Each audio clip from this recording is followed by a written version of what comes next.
I was in the hospital waiting room when the doctor asked which of us was actually the father. The fluorescent lights hummed above us, casting that sickly hospital glow over everything. My brother Derek sat 3 chairs away, his leg bouncing nervously, his phone clutched in both hands. Between us, the empty chair felt like a chasm. We hadn't spoken in 40 minutes, not since we'd both arrived separately, and realized the other was there. The doctor stood in the doorway wearing surgical scrubs, her mask pulled down around her neck, looking between us with an expression I couldn't quite read. Confusion, maybe, or concern. "I'm sorry," she said, glancing at the tablet in her hands, "but we have a situation. The baby's blood type is O negative. The mother is A positive, which means the biological father has to be O negative or O positive with specific genetic markers." She looked at me first. "Mr. Holloway, what's your blood type?" "A positive," I said automatically. "Same as my wife." The doctor's eyes shifted to Derek. "And you?" "O negative." Derek's voice was barely audible. He wouldn't look at me, just stared at the floor tiles like they held answers to questions I didn't want to ask. The room tilted. Not literally, but my brain did this thing where reality seemed to shift sideways, where the world I thought I understood suddenly looked different from an angle I'd never seen before. My wife Natalie was in surgery right now, emergency C-section because the baby's heart rate had dropped during labor. Our baby, our daughter. Except the doctor was standing here asking which of us was the father, and my brother couldn't meet my eyes. "There must be a mistake," I said. "Run the test again. Blood types can be wrong." The doctor shook her head slowly. "Mr. Holloway, I understand this is difficult, but blood typing is very straightforward. If both parents are A positive, they cannot produce an O negative child. It's genetically impossible. One of you isn't the biological father." She paused, her voice softening. "I'm only asking because we need accurate medical history for the baby. There are genetic conditions, hereditary risks we need to consider." Derek finally looked up. His face was pale, his eyes red-rimmed. "Michael, I'm so sorry. I never meant for—" "Don't." The word came out harder than I intended. "Don't you fucking say another word." The doctor stepped back, clearly uncomfortable. "I'll give you some privacy. But I need an answer within the hour. The baby's in NICU and we're running a full genetic panel." She disappeared down the hallway, her footsteps echoing against the linoleum. I stood up, my fists clenched so tight, my nails bit into my palms. Derek stood too, keeping the chairs between us, like they could protect him from what was coming. "How long?" My voice sounded strange, distant, like it belonged to someone else. "Michael, please." "How fucking long, Derek?" He flinched. 6 months. It started 6 months ago. 6 months. I did the math automatically. Natalie was 8 months pregnant. The affair started before she got pregnant, which meant there was a real possibility that the baby I'd been preparing for, the nursery I'd painted, the crib I'd assembled, the name we'd chosen together, none of it was mine. The daughter I'd been talking to through Natalie's belly every night, reading stories to, playing music for, she might not be mine at all. "Where?" The question came out before I could stop it. "Where did you—" I couldn't finish. The images flooding my head were too much. "Our house," Derek whispered, "when you were at work. Our house. Our bed, probably. The bed I shared with my wife. The bed where we'd conceived, or where I'd thought we'd conceived. The bed where I'd held Natalie through her morning sickness, rubbed her feet when they swelled, felt the baby kick against my palm. All of it contaminated now, poisoned by this revelation. Why? It was the only question that mattered. "Why would you do this?" Derek's face crumpled. "I didn't plan it. We were just talking one day. She was upset about something at work, and things just happened. Then it kept happening. I tried to stop. I swear I tried, but what? You loved her too much. You couldn't help yourself." Rage was building in my chest, hot and choking. "She's my wife, my fucking wife, Derek, and you're my brother." "I know." Tears were streaming down his face now. "I know, and I hate myself for it. Every single day I hate myself. Not enough to stop, apparently." I moved around the chairs, closing the distance between us. Derek took a step back, his hands raised defensively. "Not enough to tell me. Not enough to do the right thing, even once in 6 goddamn months. I wanted to tell you. 1,000 times I almost—" I shoved him. Not hard, but enough to make him stumble backward into the wall. "You wanted to tell me? You wanted to ease your guilt by destroying my life? How noble of you." A nurse appeared at the end of the hallway, alerted by the raised voices. "Gentlemen, I'm going to need you to keep it down. This is a hospital." I stepped back, forcing myself to breathe. The nurse watched us for a moment longer, then continued on her rounds. Derek slid down the wall until he was sitting on the floor, his head in his hands. I wanted to hit him, wanted to keep hitting him, until this feeling in my chest went away, until the images in my head stopped, until I could go back to 3 hours ago when I was just a nervous father waiting for his daughter to be born. "Does she know you're here?" I asked. Derek nodded. "I texted her when she went into labor. She told me to come. Said she needed to tell you the truth, that she couldn't keep lying anymore." "How generous of her." I laughed. But it came out bitter and broken. "She waited until she was in active labor to develop a conscience. She's scared, Michael. She doesn't know what to do. And you? What do you want to do?"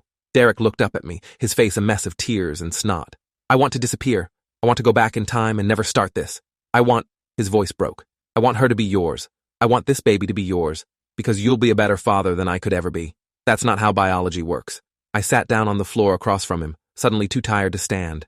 If she's yours, she's yours. And if she's yours, then what? We all pretend everything's fine? I raise my brother's kid while you, play uncle? Come to birthday parties and Christmas dinners and pretend you didn't destroy everything? I don't know. Derek wiped his face with his sleeve. I don't know what happens next.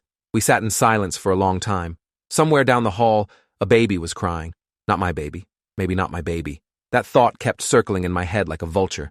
The doctor had said the baby was in NICU, which meant there were complications beyond just the paternity question. My daughter, or Derek's daughter, was fighting for stability right now, and here we were falling apart in a hospital hallway. I need to see her, I said finally. Natalie, I need to hear this from her. Derek nodded. The doctor said she's in recovery. They'll let you in soon. Just me. I stood up, looking down at my brother. You stay here. Don't come near her. Don't come near me. When the doctor comes back, you'll tell her you're the father. You'll give them whatever medical history they need. Then you'll leave and you won't contact either of us again until I decide what happens next. Michael, that's not a request. My voice was cold, final. You've done enough damage. The only reason I'm not beating the shit out of you right now is because Natalie's down that hallway and I need to focus on her. But make no mistake, Derek, we're done. I don't have a brother anymore.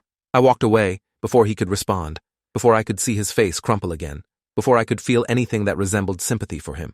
A nurse directed me to the recovery area where Natalie would be brought after surgery. I waited in a smaller, quieter room, just chairs and a television playing some morning show with the sound off. My phone had 17 missed calls from my parents, from Natalie's parents, from friends who'd heard about the emergency delivery. I couldn't face any of them yet, couldn't explain what I barely understood myself. A different doctor appeared after 20 minutes. Older, male, with gray hair and tired eyes. Mr. Holloway, your wife is out of surgery. Everything went well. She's groggy but stable. The baby is in NICU as a precaution, but her vitals are strong. Can I see Natalie? In a few minutes. I need to brief you first on her condition. He sat down across from me, his tablet resting on his knee. The placenta was partially separated, which is why we had to move quickly. If we'd waited much longer, both mother and baby could have been in serious danger. As it is, Natalie lost a significant amount of blood. She'll need monitoring for the next 24 hours. But she's okay. She's going to be fine, tired, sore, emotional. This kind of emergency delivery is traumatic even when everything goes right. He paused. Dr. Reeves mentioned there was some confusion about paternity. No confusion. The words felt like gravel in my throat. My brother is the father. We confirmed it. The doctor's expression didn't change, but I saw something flicker in his eyes. Sympathy, maybe. Pity. I'm sorry.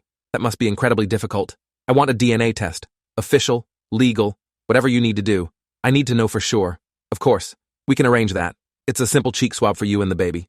Results take about 3 days. He made a note on his tablet. Is there anything else you need right now? What I needed was to wake up from this nightmare.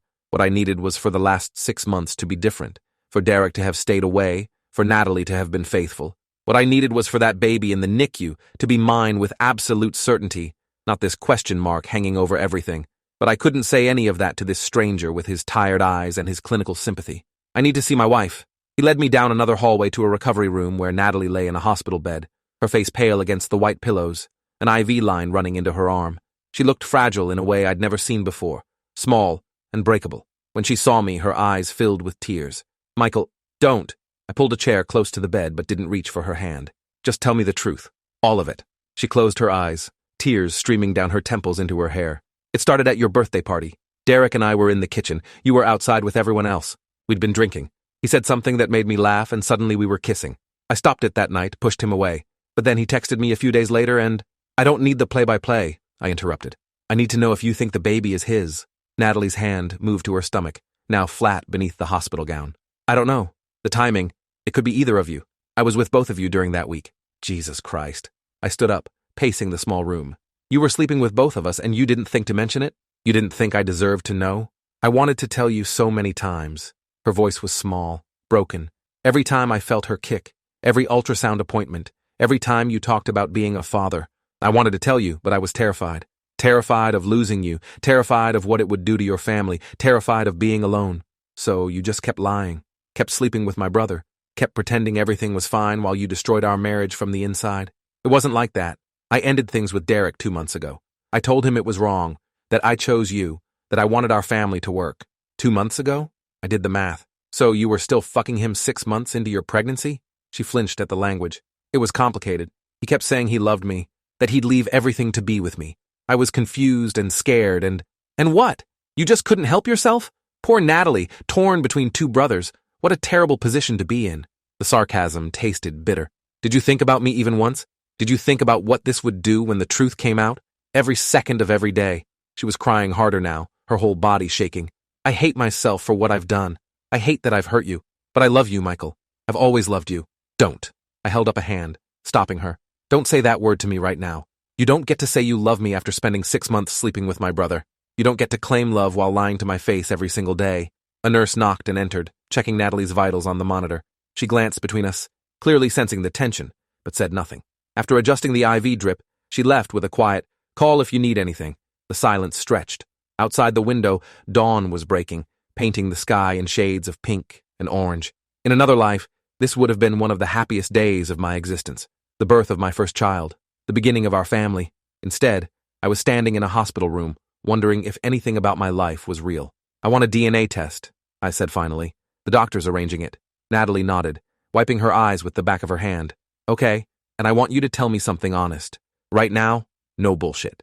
If the baby is Derek's, what do you want?" She was quiet for so long I thought she might not answer. When she finally spoke, her voice was barely a whisper.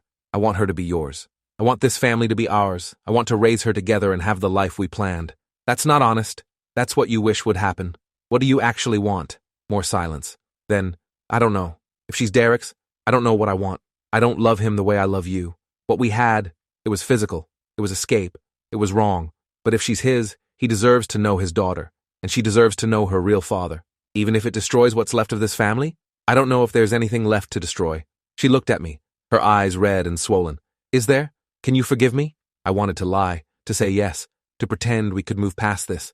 But standing there, looking at my wife, at the woman I'd loved for 7 years, married for 4, I felt nothing but emptiness. The rage had burned itself out, leaving behind just this hollow ache. "I don't know," I said honestly. "Right now, I can't even look at you without seeing him, without imagining what you did. Maybe that fades eventually. Maybe I wake up one day and it doesn't hurt anymore. But right now, no, I can't forgive you." She nodded, fresh tears spilling. "I understand. I need to see the baby." I moved toward the door. "Whatever happens next, she's in NICU, and she needs stability. So we're going to put on a show for the hospital staff, be civil, be parents together. But when we leave here, we're done. You're moving out. I'm calling a divorce lawyer. And we're going to figure out custody based on the DNA results." "Michael, please." "This isn't up for debate." I opened the door. "Get some rest. I'll be with our daughter." I left before she could respond, before I could see her break down completely, before I could feel anything that resembled sympathy. The NICU was on the 4th floor, a hushed unit of incubators and monitors and tiny babies fighting to survive. A nurse checked my ID bracelet, verified I was the father. That word felt like a knife, and led me to an incubator near the window. She was so small, impossibly small, wrapped in a pink blanket with a tiny knit cap on her head, wires attached to her chest, monitoring her heartbeat and oxygen levels. Her eyes were closed, her face peaceful. She had Natalie's nose, I realized, the same slight upturn at the tip, but her chin was different, stronger. Was it mine or Derek's? How could you tell with a newborn who barely looked human yet? "You can touch her," the nurse said softly. "Just wash your hands first." I scrubbed at the sink. The antiseptic smell sharp in my nose. Then I reached through the porthole in the incubator, letting my finger brush against her tiny hand. She gripped it reflexively, her fingers wrapping around mine with surprising strength, and something in my chest cracked open. This baby, this tiny person, had done nothing wrong. She didn't ask to be born into this mess. She didn't ask for her mother to be unfaithful or for her parentage to be uncertain. She was just here, fighting to breathe, to exist. "Hey there," I whispered. The words caught. I was what? Her father? Maybe? Her uncle? Possibly. A stranger tied to her by blood or marriage or both? "I'm Michael. And whatever happens, whatever the test says, I'm going to make sure you're okay." I stayed with her for an hour, my finger trapped in her tiny grip, watching her chest rise and fall, counting her breaths.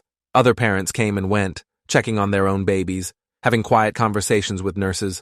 A woman across the room was crying, her baby hooked to more machines than mine. A couple near the back was taking photos, their baby apparently ready to graduate from NICU to the regular nursery. Life and death and everything in between, all happening in this one room. My phone buzzed. A text from Derek. "I told the doctor everything she needed. Leaving now, I'm sorry." I didn't respond. Just turned the phone over and went back to watching my daughter, or Derek's daughter, sleep. The nurse returned to check her vitals, made some notes on a chart, smiled at me kindly. "She's doing great. Strong heartbeat, Good oxygen levels. If she keeps this up, she might be able to leave NICU tomorrow. That's good. The words felt automatic, disconnected from any real emotion. First baby? The nurse asked. Yeah. It's overwhelming, isn't it? All the machines, all the worry, but she's a fighter. You can tell already. The nurse patted my shoulder. Get some rest. She'll be here when you wake up. But I couldn't rest. Couldn't close my eyes without seeing Derek and Natalie together, without imagining 6 months of betrayal, without wondering how many times they'd laughed about me behind my back. Had they laughed? Or had it been guilty and furtive, stolen moments between lies? Did it matter? The betrayal was the same either way. My parents arrived around noon, frantic with worry after my dad had driven them the 3 hours from their home upstate. Mom hugged me so tight I could barely breathe, asking 100 questions about Natalie and the baby. I gave them the basic facts. Emergency C-section, mother and baby both stable, baby in NICU for observation. I didn't mention the rest. Couldn't say those words out loud to my parents yet. Can we see her? Mom asked, already moving toward the NICU entrance. Yeah, but just for a few minutes. They limit visitors. I led them in, showed them the incubator, watched my mom's eyes fill with tears. She's beautiful, Mom whispered. Just beautiful. Have you named her yet? Natalie and I had agreed on a name months ago. Eleanor Rose. Eleanor after Natalie's grandmother, Rose after mine. But saying that name now felt like a lie, like I was claiming something that might not be mine to claim. Not yet, I said. We're still deciding. Dad put his hand on my shoulder. You look exhausted. When's the last time you slept? Yesterday? Maybe the day before? I don't know. Come on. Dad guided me toward the door. Your mom will stay with the baby. Let's get you some food, some coffee. You're no good to anyone if you collapse. We ended up in the hospital cafeteria, surrounded by the smell of industrial coffee and reheated pizza. Dad got me a sandwich I didn't want, and coffee I desperately needed. We sat by the window overlooking the parking lot, and I realized I had to tell him. Had to explain why Derek had been at the hospital, why he'd left, why this happy occasion felt like a funeral. Dad, there's something you need to know. I wrapped my hands around the coffee cup, using the heat to ground myself. About Derek and Natalie. I told him everything. Watched his face go through the same progression mine had. Confusion, disbelief, anger, grief. When I finished, he sat back in his chair, looking 10 years older than he had an hour ago. Jesus, he breathed. Jesus Christ, are you sure? Blood types don't lie. The baby is O negative. Natalie and I are both A positive. It's genetically impossible for her to be mine unless there's some miracle exception, which the doctor says there isn't.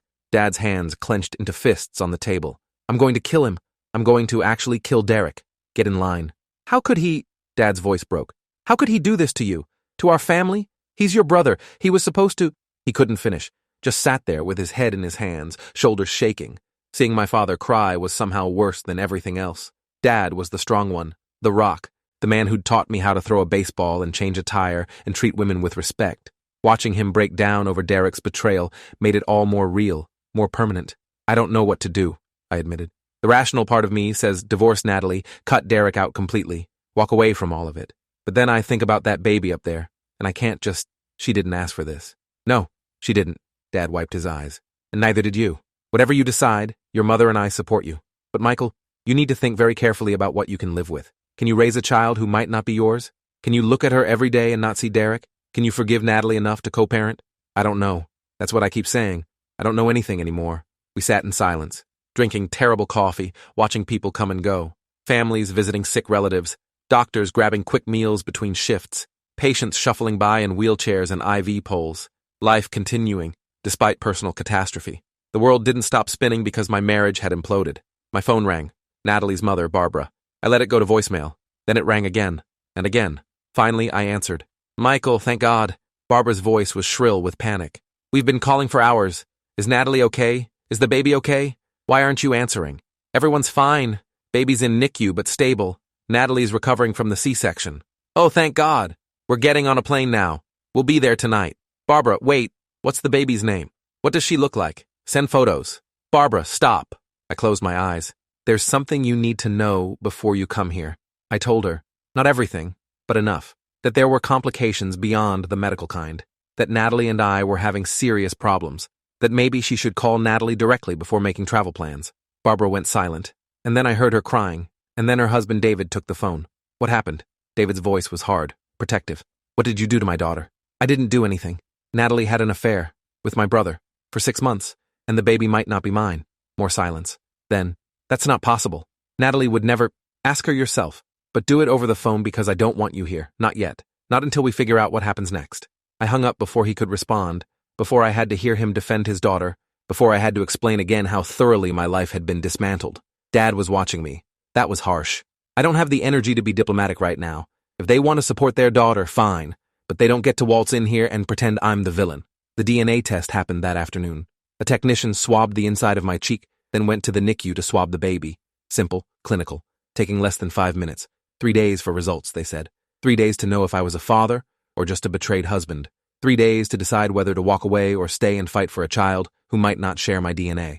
Natalie was moved to a regular room that evening. I visited briefly, bringing her the toiletries and clothes she'd requested. We barely spoke. She asked about the baby, and I told her the NICU doctor was optimistic. She asked about my parents, and I said they knew everything. She asked if I'd talk to Derek again, and I said no, that I never wanted to talk to Derek again. Michael, he's your brother. You can't just... Watch me. I set her bag on the chair. Is there anything else you need? For you to stay. For us to talk about this. For you to give me a chance to explain. You explained. You slept with my brother for 6 months. You lied to me every day. You got pregnant and didn't know who the father was. What else is there to explain? She looked at me with those red-rimmed eyes. That I love you. That I made the worst mistake of my life. That if I could take it back, I would. But you can't. So here we are. I moved toward the door. I'll be back tomorrow to check on you. Try to get some sleep. I spent the night in a hotel near the hospital, lying on top of the covers fully clothed, staring at the ceiling. My phone kept buzzing. Messages from friends, from extended family, from people who'd heard about the baby and wanted to congratulate me. I couldn't respond. Couldn't pretend to be happy when everything was falling apart. Around 3 a.m, Derek called. I almost didn't answer, but morbid curiosity won out. What? I just wanted to check how everyone was doing. His voice was small, tentative. Everyone's fine. No thanks to you. Michael, please. I know you hate me. I know what I did was unforgivable. But can we just talk? Can I explain? There's nothing to explain. You wanted her, you had her, you ruined everything. End of story. It wasn't like that.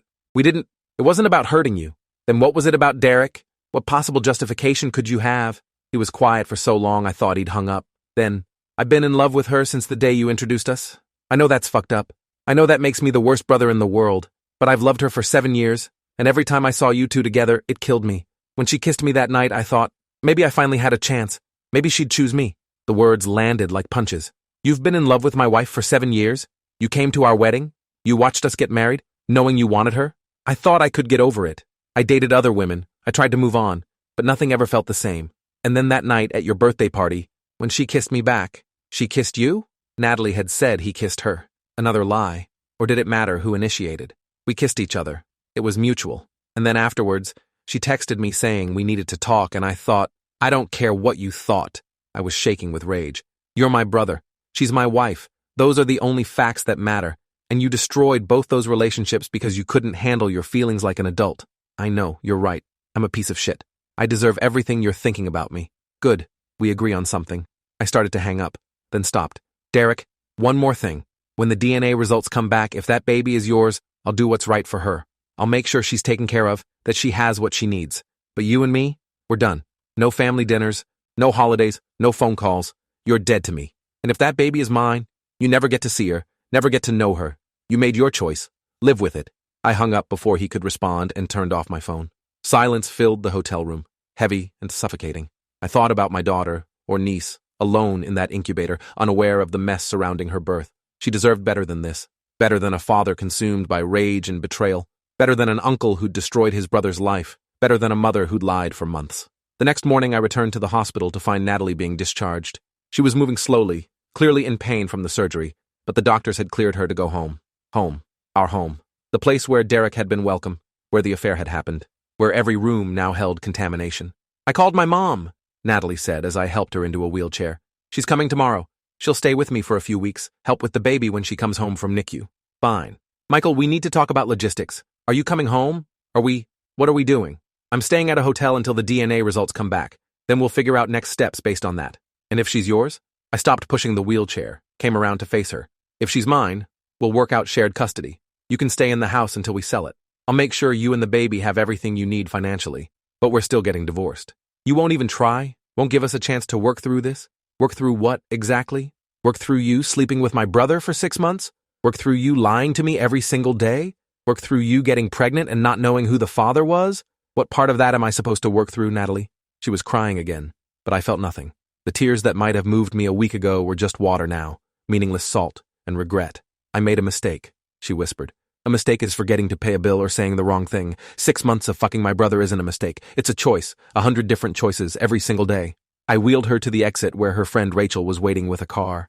Rachel gave me a look that was half sympathy, half accusation, like I was somehow responsible for Natalie's pain. I helped Natalie into the passenger seat, handed Rachel the discharge papers, and walked away without saying goodbye.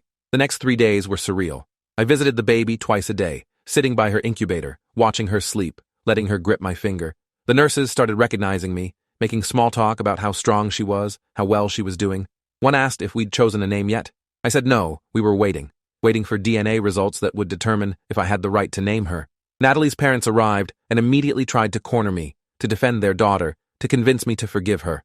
I refused to engage, just walked away whenever they approached. Let them comfort Natalie. Let them spin whatever narrative made their daughter the victim. I didn't have the energy to fight them too. On the third day, Dr. Reeves found me in the NICU.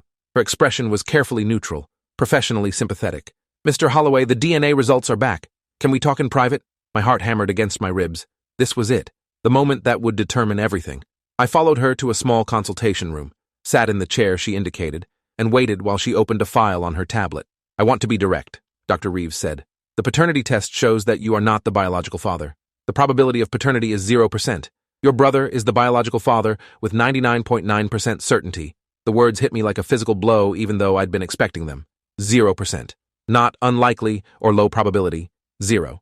The baby girl I'd been visiting, talking to, falling in love with for 3 days, she wasn't mine, would never be mine, was my niece, not my daughter. "Thank you for telling me," I managed. "I'm very sorry. I know this is devastating news." Dr. Reeves paused. "What would you like us to do about the birth certificate? Right now, it lists you as the father, but given these results, change it. Put Derek's name. Derek Holloway. I'll give you his information. And the baby's name? We need that for the official documents." I thought about Eleanor Rose, the name Natalie and I had chosen together. That name belonged to our daughter, the daughter we should have had. This baby deserved her own name, her own identity, separate from the lies and betrayal. Her mother can name her. It's not my decision. Dr. Reeves made notes. "I'll speak with Mrs. Holloway. Again, I'm very sorry.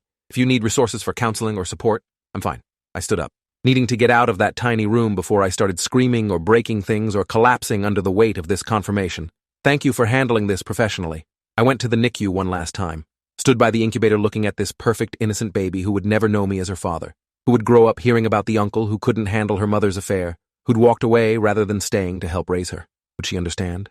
Would she hate me? "I'm sorry," I whispered through the plastic. "I'm sorry I can't be what you need. I'm sorry your real father is—" I couldn't finish. Just put my finger against the porthole, watched her tiny hand move in sleep. "Be strong, okay? Be stronger than all of us." I called Derek from the parking lot. He answered on the first ring, his voice desperate and scared. "Michael, the results came back. She's yours. Congratulations. You're a father." Silence. Then, softly, "Oh my God. The hospital needs your information for the birth certificate. I'm texting you Dr. Reeves's contact info. You need to deal with this. You need to be there for that baby. I'm done." "Michael, wait. No, I'm not waiting. I'm not discussing this. I'm not playing happy family. You wanted her? You got her. Now step up and be a father. Because if you abandon that baby after destroying my life to create her, I swear to God, Derek, I will make sure everyone knows what kind of person you really are." I hung up and drove to the house, my house, to pack my things. Natalie was there with her mother, both of them sitting on the couch looking shell-shocked. Barbara stood up when I entered, her face hostile. "You're really going to abandon her? Abandon both of them?" "I'm not abandoning anyone. I'm removing myself from a situation where I was lied to, cheated on, and humiliated. There's a difference. She made a mistake. Marriages survive affairs. People work through— This wasn't just an affair. This was 6 months with my brother, resulting in a child that isn't mine. This isn't something you work through. This is something you leave behind." I went upstairs and started throwing clothes into a duffel bag. Natalie appeared in the doorway, moving slowly, still recovering from the surgery. "Please don't go." Her voice was barely audible. "Please, Michael, I'll do anything. Therapy, counseling, whatever you want, just don't leave." "I already left. 3 days ago when I found out. This is just making it official." I zipped the bag, grabbed my laptop. "Derek's the father. The hospital has the DNA results. He'll need to sign the birth certificate and deal with all the legal stuff. You two can figure out custody and support and whatever else. What about us? What about our marriage?" "There is no marriage. There hasn't been for 6 months. I just didn't know it. My lawyer will be in touch about the divorce. We'll split assets fairly. You can keep the house if you want it, or we'll sell and divide the money. Whatever. That's it? 7 years together and you're just done?" I stopped at the door, looked at her one last time. "You were done 6 months ago when you kissed Derek. You were done every time you slept with him, every time you lied to me, every time you let me believe that baby was mine. I'm just catching up to where you've been all along. I walked out of the house and didn't look back. Drove to the hotel, checked into a long-term rental suite, and started the process of dismantling my life. Called a divorce attorney and set up a consultation. Called my boss and requested a transfer to our West Coast office, as far from Derek and Natalie as I could get. Called my parents and told them the DNA results. Listened to my mother sob. Derek tried to call 17 times over the next week. I blocked his number. Natalie sent long text messages begging for another chance. I stopped reading them. Her parents tried to ambush me at the hospital, demanding I reconsider, insisting I was being cruel. I had security remove them. The baby came home from NICU after 6 days. Natalie named her Sophia May, not the name we'd chosen, which was something at least. Derek apparently showed up at the hospital, held his daughter for the first time, broke down crying. Someone from my track team texted me that news, thinking I'd want to know. I didn't. The divorce was finalized 11 months later. Clean, quick, no custody battle because there was no child to battle over. Natalie got the house. I got my freedom and a fresh start 3,000 miles away in Seattle. Derek and Natalie didn't end up together, which was the only justice I got from any of this. She didn't want him, apparently. He was just the affair, the mistake, not the future. They worked out a custody arrangement for Sophia and maintained an awkward co-parenting relationship while avoiding me entirely. I rebuilt slowly. New job, new apartment, new life. Started dating eventually, though I was honest up front about my history, about the trust issues and baggage. Some women ran immediately. Some stuck around long enough to realize I wasn't ready. One, finally, stayed. Her name was Lauren, and she'd been through her own betrayal, understood the slow crawl back to believing in people. 3 years after Sophia's birth, Derek sent one final email. Just a few lines. I know you'll never forgive me. I don't deserve forgiveness, but I want you to know that being Sophia's father is the only good thing I've ever done. And I think about what I destroyed every single day. I'm sorry. I never responded, but I kept the email. Not as forgiveness, but as proof that actions have consequences that echo for years, that one choice can shatter families and destroy futures, and that some betrayals are so profound they can never be reconciled. Derek got to be a father, but lost his brother. Natalie got her daughter, but lost her marriage. And I got my freedom, but lost the family I'd dreamed of building. The only one who came out innocent was Sophia, a little girl who'd never asked to be born into chaos, who'd carry the weight of her parents' choices for the rest of her life. In the end, everyone paid for those 6 months of deception. Some more than others, none of us as much as we deserved, all of us exactly as much as we could bear.